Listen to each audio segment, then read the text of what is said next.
오늘 우리에게 주시는 하나님의 말씀, 신약성경 사도행전 12장 1절에서 25절까지 말씀입니다. 한 절씩 교독하고 25절은 함께 읽겠습니다. 그때 헤롯 왕이 손을 들어 교회 중에서 몇 사람을 해하려 하여 유대인들이 이 일을 기뻐하는 것을 보고 베드로도 잡으려 할새 때는 무교절 기간이라.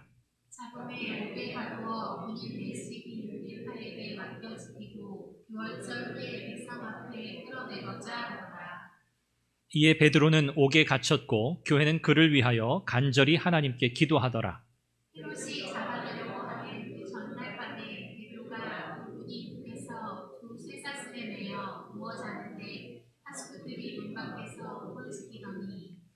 호련히 주의 사자가 나타나매 옥중에 광채가 빛나며 또 베드로의 옆구리를 쳐 깨워 이르되 급히 일어나라 하니 쇠사슬이 그 손에서 벗어지더라. 천사가 이르되 띠를 띠고 시기시키라 하거든 베드로가 띠로 하니 천사가 또 이르되 겉옷을 입고 따라오라 하니 베드로가 나와서 따라갈새 천사가 하는 것이 생시인 줄 알지 못하고 환상을 보는가 하니라. 이에 철새와 돌치의 파수로 지나 지대로 통한 시문을 내니 문이 저절로 열리는지라.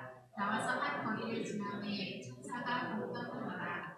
이에 베드로가 정신이 들어 이르되 내가 이제야 참으로 주께서 그의 천사를 보내어 나를 헤롯의 손과 유대 백성의 모든 기대에서 벗어나게 하신 줄 알겠노라 하여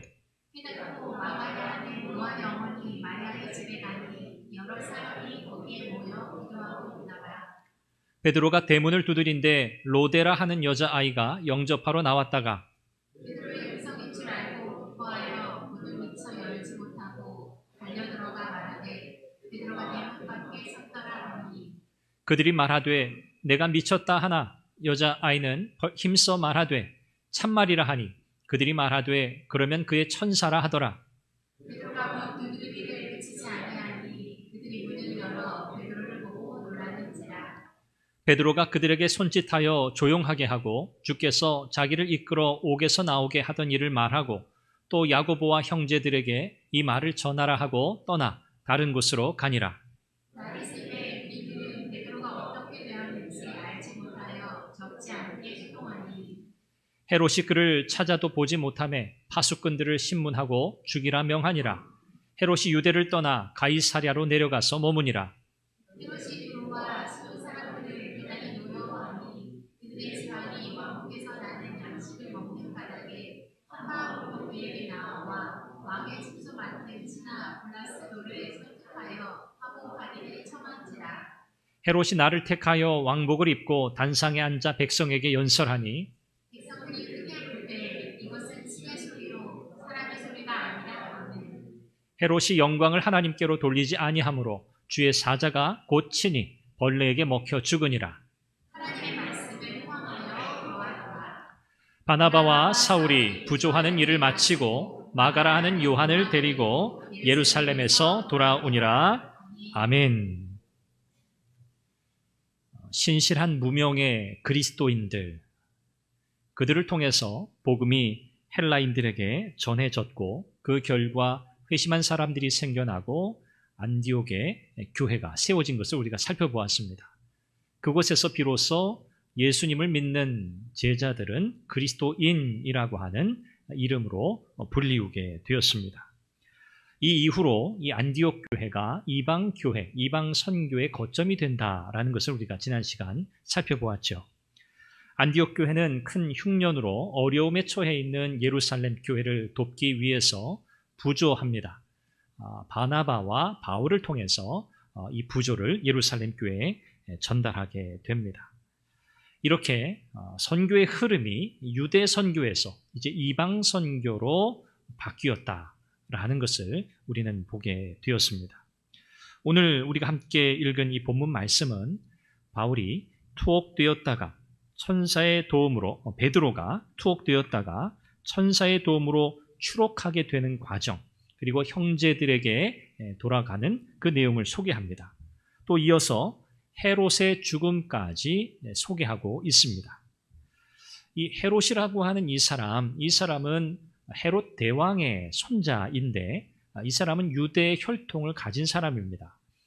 그래서 자기가 다스리고 있던 이 지역에서 특별히 친유대적 정책을 펼쳤는데 유대인들의 입장에서는 굉장히 좋죠. 친유대적인 정책을 펴니까 유대인들은 이 헤롯을 굉장히 좋아했고 헤롯은 이런 유대인들로부터 더 인기를 얻는 일에 사실 집중했습니다.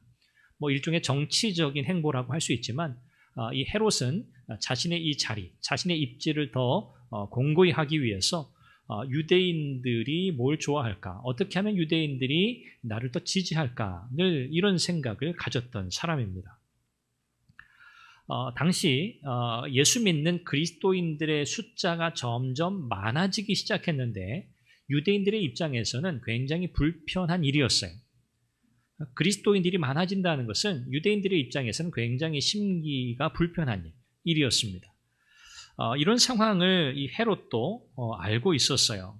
그래서 헤롯은 유대인들의 마음을 조금 더 얻기 위해서 내가 어떻게 하면 좋을까 하다가 그리스도인들을 박해하는 정책을 펼치게 됩니다. 그래서 오늘 우리 본문에서 우리가 처음 마주하는 내용처럼 이 헤롯은 먼저 사도 야고보를 죽입니다. 이게 첫 번째 사도의 순교죠. 사도 야고보를 죽이고요. 또 그 뒤를 이어서 베드로 또한 죽이려고 합니다.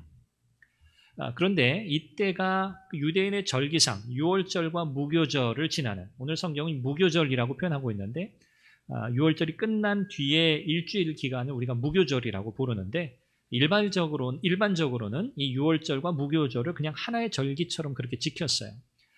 이 절기 때에는 유대인의 관례상 재판, 송사 이런 일들, 벌에 처하는 이런 일들을 하지 않았습니다. 그렇기 때문에 이 헤롯도 이런 유대인의 이 절기, 이 관례를 존중했기 때문에 베드로를 잡아 감옥에 가두기는 했는데 즉결 처분을 하지는 않았습니다. 기다린 거죠. 이 절기가 끝날 때까지 기다렸다가 베드로를 처형해야겠다. 이 베드로를 처형하는 것은 이 헤롯에게는 굉장히 중요한 일이었습니다. 말씀드린 것처럼 유대인들에게 자신의 정치적 입지를 공고하게 세우는 중요한 사안이었기 때문에 이 베드로를 처형하는 일은 헤롯에게는 굉장히 중요한 일이었던 거죠. 하나님은 이런 상황에 처한 이 베드로, 그를 초자연적인 역사를 통해서 결코 빠져나올 수 없는 이 감옥으로부터 그를 건져내십니다. 결국 하나님의 보호하심과 하나님의 능력을 신뢰해야 한다는 사실을 우리에게 가르치고 있죠. 또 감옥에 갇힌 베드로를 생각하면서 교회는 간절히 기도합니다. 그리고 하나님께 영광을 돌리지 않은 이 헤롯은 벌레에게 먹혀 죽었다고 성경이 기록하고 있습니다. 마지막 부분에서 오늘 이 누가는 하나님의 말씀이 흥왕하여 더해졌다라는 마지막 말씀으로 오늘 본문의 내용을 마무리하고 있습니다. 오늘 우리는 이 내용을 통해서 하나님의 위대한 복음의 역사, 이것은 어떠한 박해, 어떠한 방해에도 결코 그침이 없다는 사실을 깨닫습니다. 어떠한 억압에도 하나님은 복음이 전파되게 하신다는 거죠. 복음에는 장애가 없다는 사실을 우리로 하여금 다시 깨닫게 하십니다. 오늘 우리는 본문 안에서 특별히 두 가지를 기억해야 하겠는데요. 첫 번째는 하나님의 전능하신 주권을 믿어야 합니다. 하나님은 전능자시다. 하나님은 주권자시다. 우리는 이것을 늘 이야기하고 강조하고 듣고 또 듣습니다. 이것이 너무 중요하기 때문에 그래요. 오늘 베드로가 감옥에 갇힌 사건과 감옥으로부터 나오게 되는 이 모든 과정은 하나님의 전능하심을 보여주고요. 하나님의 주권적인 섭리가 어떻게 이루어지는가를 우리에게 가르쳐 줍니다. 베드로는 헤롯의 정치적 희생양으로 사실은 감옥에 갇힌 거잖아요. 헤롯은 이전에도 베드로가 감옥에 갇혔다가 감옥에서 나온 일을 알고 있어요. 우리가 사도행전 5장에서 이미 살펴보았었죠. 많은 사도들이 감옥에 갇혔었죠. 베드로가 하나님의 초자연적인 역사로 그때에도 감옥에서 나왔었어요. 그래서 헤롯은 더 철저하게 베드로를 지킵니다. 군인들 4명씩 4조를 편성해요. 보통 이렇게까지는 안 하거든요. 근데 4명씩 4조를 편성해서 이 베드로가 갇혀있는 이 감옥을 철저하게 지키게 합니다. 절기가 끝날 때까지 지켜야 하거든요. 그러니까 절기가 마치면 바로 베드로를 처형할 계획이었던 거예요. 그러니까 지금 이 헤롯의 조치는 베드로가 어떠한 상황에서도 결코 감옥에서 나올 수 없는 물리적으로 그렇게 만들어 놓은 상황이었어요. 그러니까 원천적으로 감옥에서 나가는 것을 막은 거죠.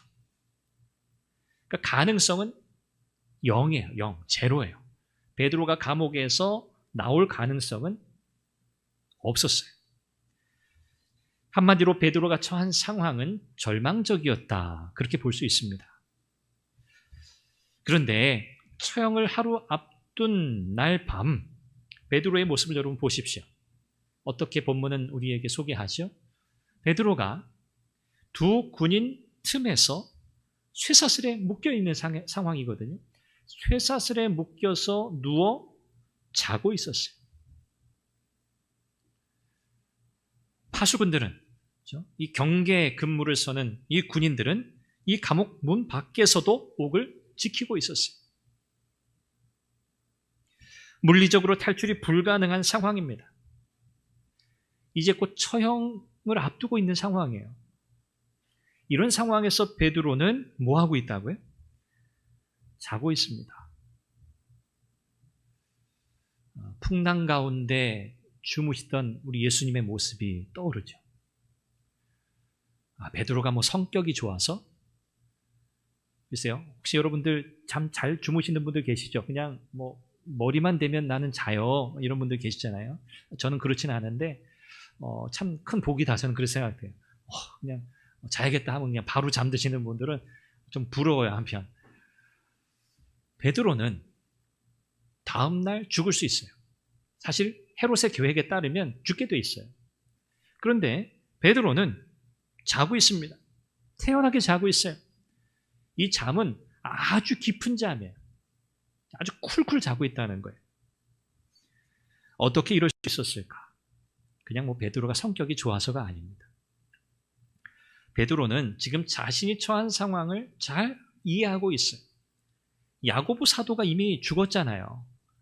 자기도 잡혔다는 것은 나도 이제 죽이겠구나 알고 있어요. 그런 상황에서 베드로는 염려하거나 두려워하지 않았다는 거예요. 여러분, 우리가 염려하거나 걱정하거나 두려워하면 잠 못 자잖아요. 그렇죠? 걱정거리가 있으면 잠 잘 못 자잖아요. 보통 그렇잖아요.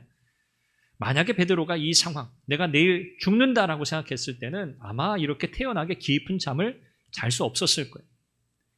그럼에도 불구하고 베드로가 잘 수 있었던 것은 자신의 모든 상황을 하나님께 맡겼기 때문이라고 저는 믿습니다. 하나님께 맡긴 거예요. 사는 것도 죽는 것도 내 맘대로 안 되는 거예요. 하나님께 이미 맡긴 인생, 하나님께서 내 인생의 생명의 주권자이시니 내가 감옥에 갇히고 처형을 당하는 것조차도 하나님의 뜻이라면 내가 그 길을 가야지. 하나님이 하시는 일이라면 내가 따라야지. 이렇게 모든 것을 하나님께 맡긴 결과였다고 저는 생각해요. 베드로가 그랬던 것처럼 오늘 저와 여러분들도 그럴 수 있기를 바랍니다. 우리 역시 하나님을 절대적인 주권자로 믿어야 해요. 그분은 전능하신 하나님이심을 우리가 믿어야 하는 거예요. 우리가 처해 있는 어떤 상황이든 그 상황 속에 하나님은 우리를 홀려 내버려 두시는 분이 아니라는 것을 우리는 믿어야 돼요. 그 상황 속에서도 하나님은 역사하고 계시고 하나님의 일을 이루고 계시다는 사실을 우리는 믿어야 할 줄로 믿습니다. 이렇게 쿨쿨 잠을 자고 있는 베드로, 이때 호련히 주의 천사가 나타납니다. 그리고 베드로의 옆구리를 쳐서 깨웁니다. 여기 쳤다라고 하는 단어는 그냥 이렇게 살살 흔들었다는 게 아니에요. 이건 아주 강하게 쳤다, 그런 뜻이에요. 왜 강하게 쳤을까? 너무 깊이 자니까. 저는 이게 저의 해석이에요. 너무 깊이 자니까 그냥 대충 그냥 이렇게 손으로 몇 번 터치해가지고는 깰 수가 없는 거예요. 그래서 이 천사는 베드로의 옆구리를 아주 세게 쳤어요. 그리고 급히 일어나라 라고 말합니다. 그 순간 쇠사슬이 풀어졌어요. 그리고 천사가 또 말합니다. 띠를 띠고 신을 신으라. 베드로가 비몽사몽이에요. 지금 이게 도대체 내가 꿈인지 뭔지 아직 분간이 안 돼요. 그러니까 자기 음성이 들리는 대로 띠를 띠고 신을 신 거예요. 그리고 또 천사가 말합니다. 겉옷을 입고 따라오라. 베드로가 또 그 말 그대로 또 옷을 또 챙겨 입었어요. 베드로는 자신이 마치 환상을 보는 것 같았습니다. 이게 생신가? 이게 아마 꿈일 거야. 아마 그렇게 생각했던 것 같아요. 이 감옥에서 나가려면 문 3개를 지나야 돼요. 첫째, 둘째. 문을 다 지키고 있겠죠, 파수꾼이. 첫째 문을 지나고 둘째 문을 지났어요. 문이 열리는 거죠. 파수꾼이 없는 게 아니에요. 파수꾼이 있어요. 여러분 상상해 보세요. 신비롭지 않으십니까? 파수꾼도 지키고 있고 그 문은 그냥 넘어갈 수 있는 문이 아니에요. 그 문이 열려요. 자동으로 열려요. 첫 번째 문도 열리고 두 번째 문도 열려요. 그리고 마지막 3번째 문은 이제 길로, 시내로 통하는, 길가로 통하는 그 문이에요. 이 마지막 문입니다. 이 문도 자동으로 열리는 거예요. 천사를 따라 베드로는 감옥으로부터 나오게 돼요.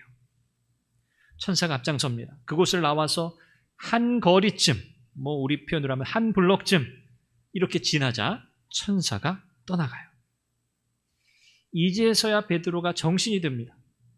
그리고 초자연적인 역사로 자신이 감옥에서 나오게 됐다는 것을 그제서야 깨달은 거예요. 기독교 역사를 우리가 살펴보면 2000여 년 되는 우리 이 기독교 역사, 이 신약교회 역사를 우리가 살펴보면 세상의 어떤 철학으로도 어떤 논리로도 설명할 수 없는 기적, 초월, 신비적인 우연처럼 보이는 수많은 사건들이 많은 그리스도인들 개인의 삶과 신앙 공동체인 교회 안에서 일어났어요. 지금도 일어나고 있습니다. 이건 뭘 의미하는 거죠? 하나님이 살아계시고 그 하나님은 전능자이시고 그 하나님은 초자연적인 역사로 그분의 뜻을 이루는 주권자시라는 사실이 그걸 가르쳐주는 거예요. 오늘 저와 여러분들의 삶도 마찬가지입니다. 하나님은 때로 우리가 이해할 수 없는 수많은 일들을 우리의 삶 가운데 이루셨어요. 우연인 것처럼 보이는 일이어도 하나님의 계획이었어요. 신비로운 일들. 도저히 내 계산으로는 전혀 이룰 수 없는 일들을 하나님은 오늘 저와 여러분들의 삶과 또 우리 교회의 이 공동체의 역사 가운데 행해 오셨다는 것을 우리는 믿습니다. 이것이 하나님이 하시는 일이에요. 오늘도 하나님은 이렇게 우리의 삶과 교회 안에 역사하고 계세요. 그래서 우리는 이 하나님을 믿는 거예요.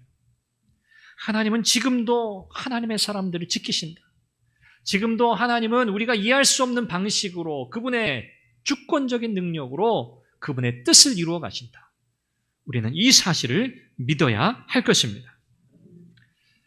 오늘 본문이 우리에게 두 번째로 보여주는 중요한 메시지 가운데 하나는 바로 기도하는 공동체가 되어야 한다는 사실입니다. 오늘 교회는 어떤 공동체여야 하는가? 기도하는 공동체여야 한다는 거죠. 천사가 떠난 뒤에 베드로는 하나님께서 나를 헤롯의 손으로부터 건지셨구나. 나를 모든 유대 백성들의 기대, 이건 뭐죠? 베드로를 죽여야 한다는. 이 모든 기대로부터 나를 구원하셨다는 사실을 깨닫고 마가라 하는 요한의 집으로 갑니다. 이곳은 어떤 곳이죠? 이곳은 일종의 비밀 장소와도 같기도 했고 가정교회와도 같았어요. 이곳에 모여서 그들은 예배하고 기도하고 함께 교제를 나누었던 장소예요. 그래서 베드로는 이곳으로 향합니다.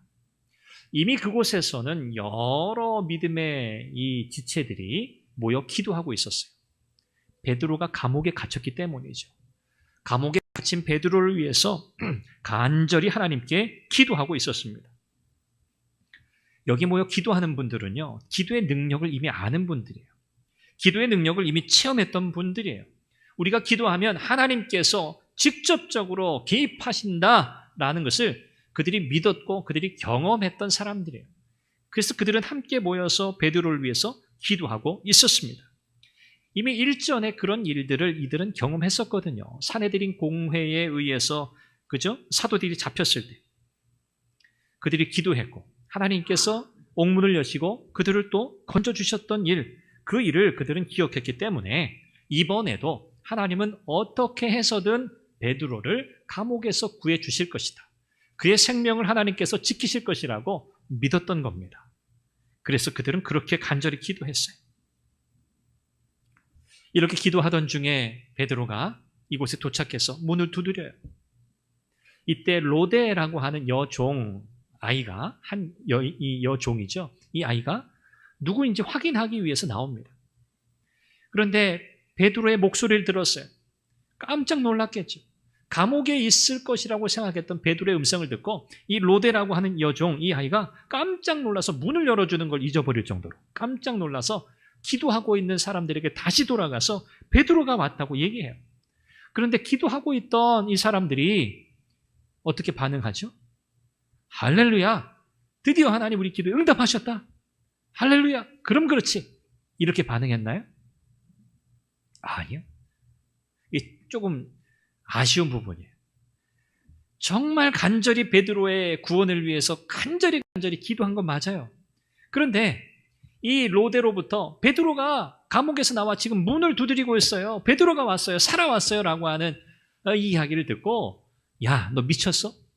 너 제정신이 아니구나. 너 미쳤구나. 야, 베드로는 지금 감옥에 있어. 미친 사람 취급을 해요. 아니에요. 진짜입니다. 참말입니다. 베드로가 진짜 살아서 왔어요. 그러자 또 사람들이, 기도하던 사람들이 또 얘기해요. 아니야, 그거 진짜 베드로가 아니야. 그거 아마 베드로의 수호 천사일 거야.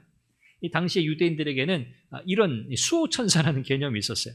우리도 뭐 이런 수호 천사, 뭐 이렇게 게임하듯이 이런 거 하잖아요. 수호 천사가 있을 거야. 수호 천사가 아마 그 사람의 모습으로 이렇게 변해서 나타난 거야. 이런 유대적인 어떤 개념이 있었어요, 당시에. 기도하던 이들도 그럴 거라고 대답하는 거예요. 기도한 건 맞아요. 정말 귀한 일이에요. 간절히 기도했어요. 그건 진심이에요. 하나님의 능력을 신뢰하면서 기도했던 건 맞아요.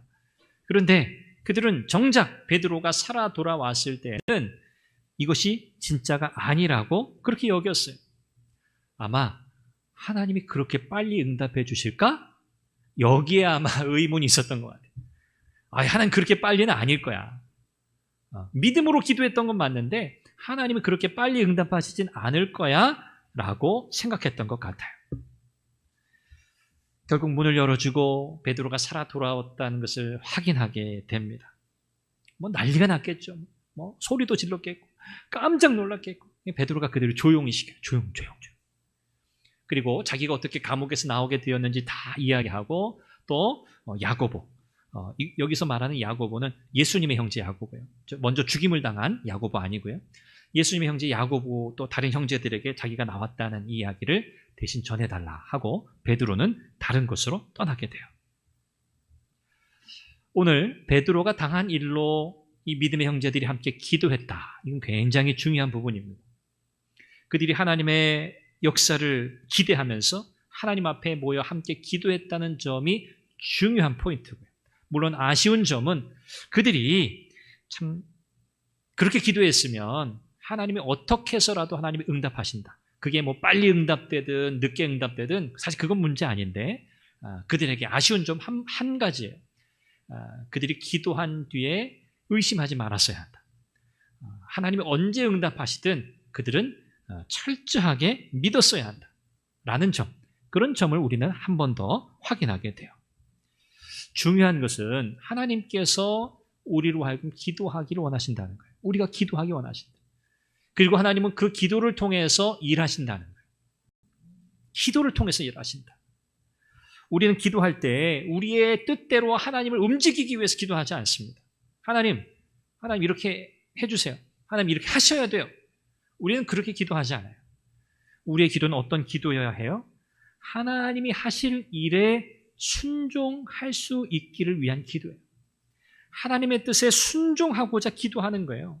하나님이 어떻게 하시든, 하나님이 어떻게 그분의 일을 이루어 가시든 그것이 하나님의 역사임을 믿고 하나님 앞에 겸손하게 하나님의 뜻에 순종하도록 우리는 기도하는 거예요. 다시 말하면 하나님의 뜻에 굴복하기 위한, 굴복이 나쁜 단어가 아니에요. 하나님의 주권적인 섭리에 온전히 순복하고 순종하기 위해 우리는 기도하는 거예요. 기도하는 내내 하나님이 우리를 그렇게 만지시는 거예요. 하나님의 역사에 순종하도록 기도하게 하신다는 사실을 여러분 꼭 기억하시길 바랍니다. 베드로가 감옥에서 나갔으니 난리가 났습니다. 날이 밝았어요. 헤롯이 베드로를 처형해야 하는데 베드로가 없는 거예요. 아무리 베드로의 행방을 찾아도 아는 사람이 없어요. 파수꾼들이 넋이 나갔어요. 왜요? 그들이 졸았겠습니까? 여러분 생각해 보세요. 4인 4조씩 편성해가지고 철저하게 베드로를 지키고 있는 거예요. 감옥 안에서도 지키고 있고 감옥 문 밖에서도 지키고 있어요. 그들이 졸았다? 그들이 결코 졸 수 없어요. 헤롯의 지엄한 명령이 있었고 처형하는 날까지 그들은 목숨을 걸고 지켜야 돼요. 만약에 자기가 지키는 사형수가 감옥에서 나가면, 탈출하면 누가 대신 죽죠? 파수꾼이 대신 죽게 돼 있어요. 그게 당시의 법이에요. 사형수를 지키던 그 군인이 대신 죽는 거예요. 그러니까 그들이 좋을 수가 없어요. 도무지 이해할 수 없는 상황이죠. 파수꾼도 이해할 수 없고 헤롯도 이해할 수 없어요. 그런데 헤롯이 어떻게 하죠? 아무리 파수꾼을 신문해도 도대체 어떻게 베드로가 나갔는지 답을 얻을 수 없는 거예요. 얼마나 화가 났겠습니까?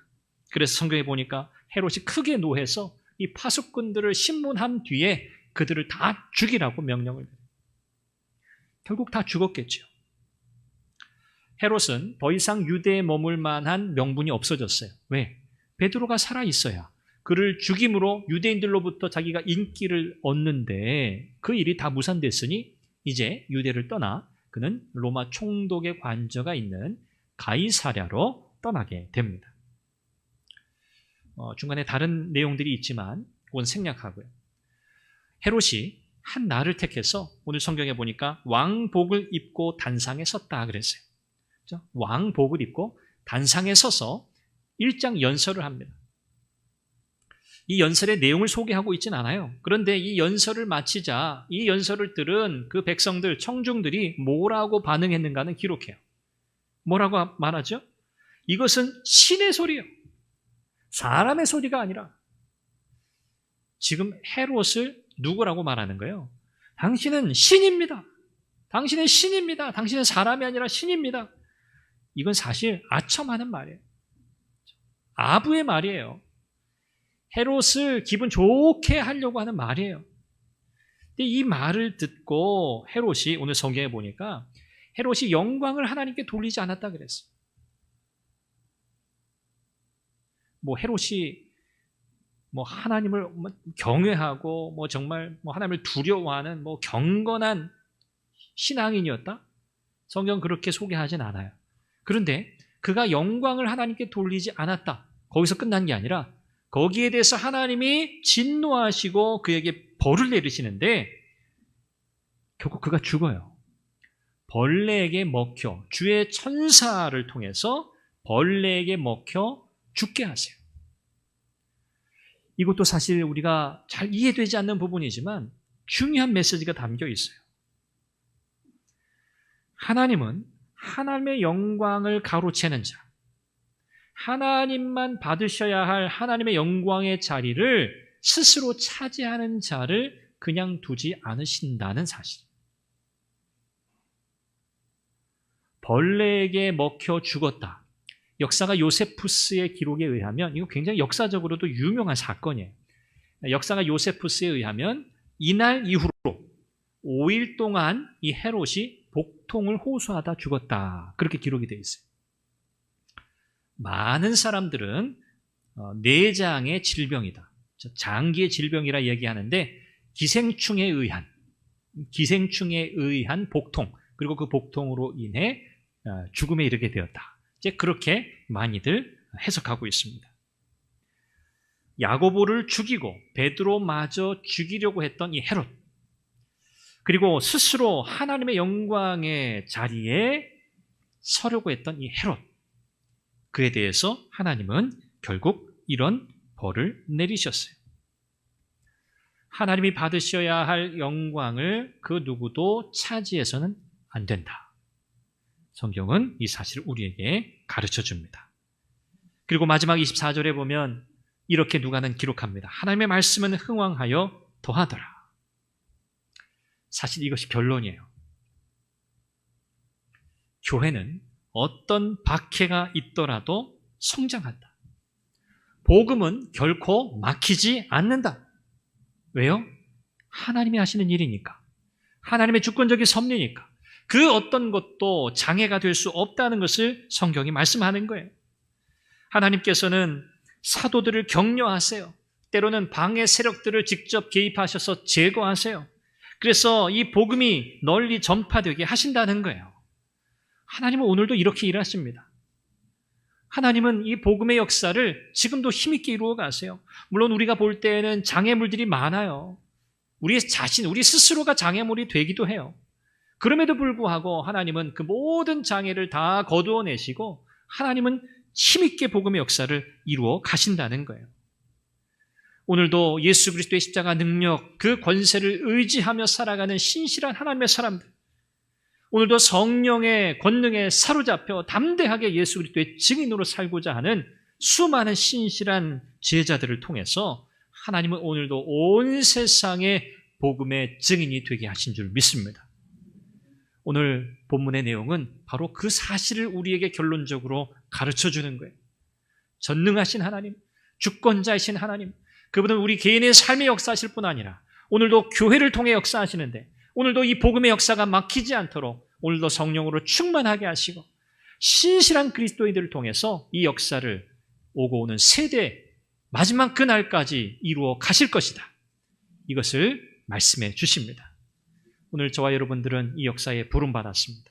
오늘 우리의 삶이, 오늘 우리의 교회가 주의 이 위대한 복음의 역사에 힘있게 거침없이 쓰임받는 그런 삶과 교회가 될 수 있기를 주님의 이름으로 축원합니다. 기도하겠습니다.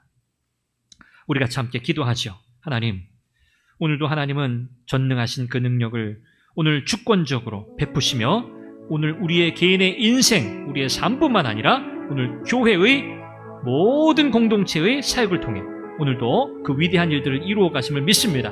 하나님, 전능하신 하나님을 온전히 신뢰하게 하시고 성령으로 충만하게 하시고 오늘도 신실하게 예수 그리스도의 십자가 복음의 능력을 의지하여 살아가게 하옵소서. 오늘도 신실한 믿음의 사람들을 통해 하나님이 역사하시는 것을 믿습니다. 오늘도 복음의 증인의 삶을 살아가게 하옵소서. 우리 제목으로 함께 간절히 기도하겠습니다. 자비하신 아버지 하나님, 오늘도 주께서 말씀을 통해서 우리에게 깨닫게 하시고 도전하시고 복음에는 결코 장애가 없다는 사실을 깨닫게 하시니 감사합니다. 하나님이 하시는 일을 사람이 막을 수 없습니다. 오늘도 주의 놀라운 은혜의 역사, 주권적인 섭리, 그 역사 속에 오늘도 우리가 살아가고 오늘도 우리 교회가 존재함을 믿습니다. 하나님, 오늘도 이 온 세상에 예수 그리스도 십자가의 복음에 증인되는 삶을 살아가는 우리 모두가 되게 하시고 우리 교회가 되게 하여 주시옵소서. 성령께서 역사하실 줄 믿습니다. 은혜로 함께하여 주옵소서.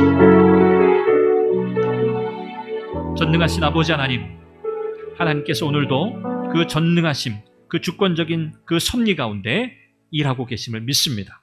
오늘도 우리 개인의 삶과 오늘 우리 공동체, 신앙 공동체인 이 교회 가운데 하나님께서 하나님의 주권적인 그 뜻을 이루시고 계심을 우리는 믿습니다. 오늘도 우리가 성령 충만하게 하시고 하나님이 하시는 일을 그 누구도 막을 수 없다는 사실을 기억할 뿐 아니라 오늘도 하나님의 역사에 부름받은 우리를 하나님이 지키고 보호하실 뿐 아니라 격려하시고 지지하시고 우리를 위해 친히 일하신다는 사실을 온전히 믿게 하여 주옵소서. 우리의 삶을 통하여 오늘 우리의 교회의 모든 사역을 통하여 온 세상의 복음에 증인되는 은혜가 있게 하여 주옵소서. 예수님의 이름으로 기도합니다. 아멘.